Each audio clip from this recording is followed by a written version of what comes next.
40년 동안 달려온 아버지에게 아버지 이제 그만 편하게 사세요.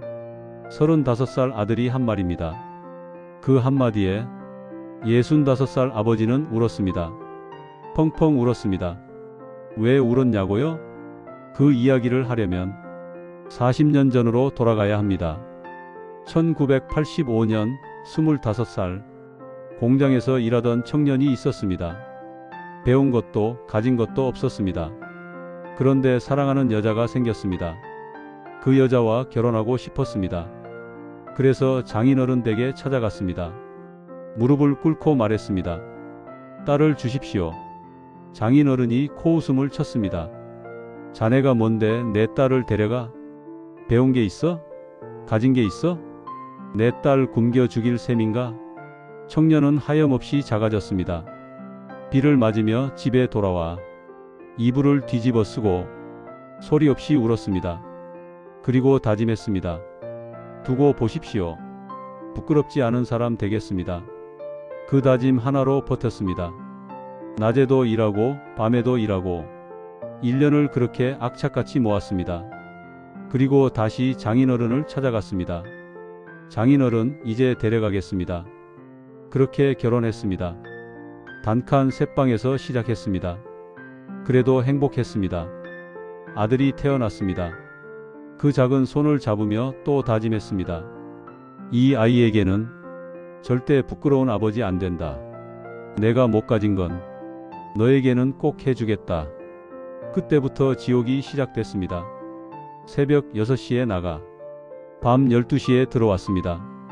공장 일이 끝나면 밤에는 대리운전을 했습니다. 하루 4시간 잤습니다. 아들의 자는 얼굴밖에 못 봤습니다. 10년 동안 정말 악착같이 일하며 돈을 모았습니다. 이제 사업을 해보자. 작은 식당을 차렸습니다. 처음 6달은 잘 됐습니다. 손님이 줄을 섰습니다. 이제 좀 살겠다. 그렇게 생각했습니다. 그런데 IMF가 터졌습니다. 하루아침에 손님이 사라졌습니다. 1달, 2달 버텼지만 석 달째 직원 월급을 줄 돈이 없었습니다. 아내에게 말했습니다. 미안해. 집 팔아야 할 것 같아. 아내는 말없이 눈물만 흘렸습니다. 어렵게 처음 장만한 집을 팔아 빚을 갚고 다시 새방으로 돌아갔습니다. 초등학교 3학년 아들이 물었습니다. 아빠, 우리 왜 이사해? 뭐라고 대답해야 할지 몰랐습니다. 조금 일이 생겼어. 근데 금방 다시 좋은 집으로 갈 거야. 그날 밤 아들 재우고 나와 담배를 피웠습니다. 손이 떨리고 가슴이 답답했습니다.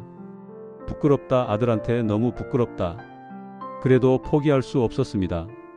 새벽에는 공사 현장으로, 낮에는 공장으로, 밤에는 대리운전으로 하루 18시간을 일했습니다. 3년을 그렇게 살았습니다. 몸이 망가졌습니다. 병원에서는 디스크 판정을 받았습니다. 수술해야 합니다. 하지만 수술비가 없었습니다. 진통제 먹으며 버텼습니다. 아내가 울면서 말했습니다. 제발 좀 쉬어. 당신 죽겠어. 그래도 쉴 수 없었습니다. 아들한테 부끄러운 아버지 될 순 없다. 그 생각 하나뿐이었습니다. 그렇게 5년 다시 사업을 시작했습니다. 이번엔 작은 공장이었습니다. 직원 하나 없이 혼자 시작했습니다. 주문이 들어오면 밤을 새워 만들고 납품하고 또 만들고 뒤돌아볼 틈도 없이 일했습니다. 그리고 기적처럼 다시 살아났습니다.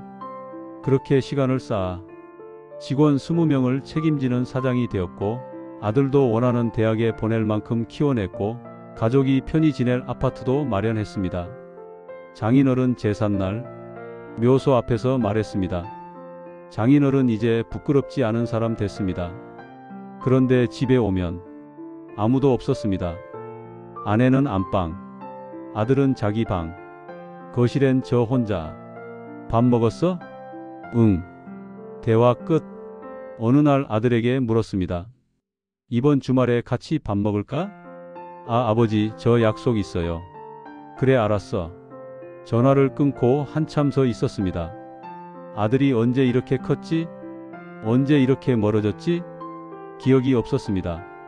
일만 하느라 다 놓쳤습니다. 아들 졸업식 가고 싶었습니다.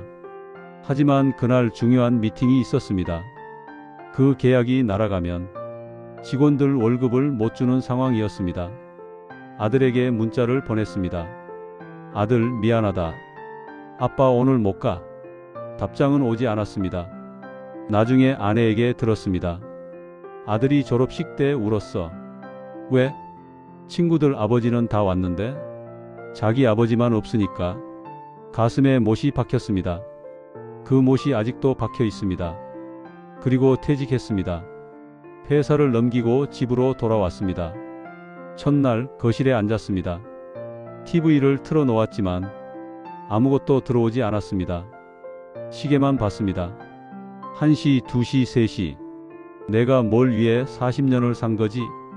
아내는 외출했습니다. 집에 저 혼자 남았습니다. 거울을 봤습니다. 허리 굽은 노인이 서 있었습니다. 주름투성이 얼굴, 흰머리. 이게 나야? 아들에게 전화해 봤습니다. 여보세요? 아, 아들. 뭐해? 일하는데요? 왜요? 아, 그냥. 바쁜데 나중에 전화할게요. 뚝. 전화기를 들고 한참 서 있었습니다. 그래 나도 저랬지. 아버지한테 저랬지. 바쁘다고 나중에 한다고. 그날 밤 새벽 3시까지 잠이 오지 않았습니다. 거실에 앉아 문득 이런 생각을 했습니다. 내가 없어지면 누가 슬퍼할까? 무섭더라고요. 답을 찾을 수가 없어서. 일주일 후 아들에게 전화가 왔습니다. 아버지 주말에 시간 되세요? 심장이 멈추는 줄 알았습니다. 아들이 먼저 전화하다니. 그래. 왜? 같이 밥 먹고 싶어서요. 주말 식당에서. 아들과 마주 앉았습니다. 어색한 침묵이 흐르고 둘이 밥을 먹는 게 몇 년 만인지 모르겠습니다. 아버지 요즘 어떠세요? 뭐 그냥 괜찮아. 괜찮지 않았지만 아버지는 괜찮다고 말해야 하니까. 아들이 갑자기 말했습니다. 아버지 저 고등학교 때요. 응. 아버지 원망했어요. 숨이 멎었습니다.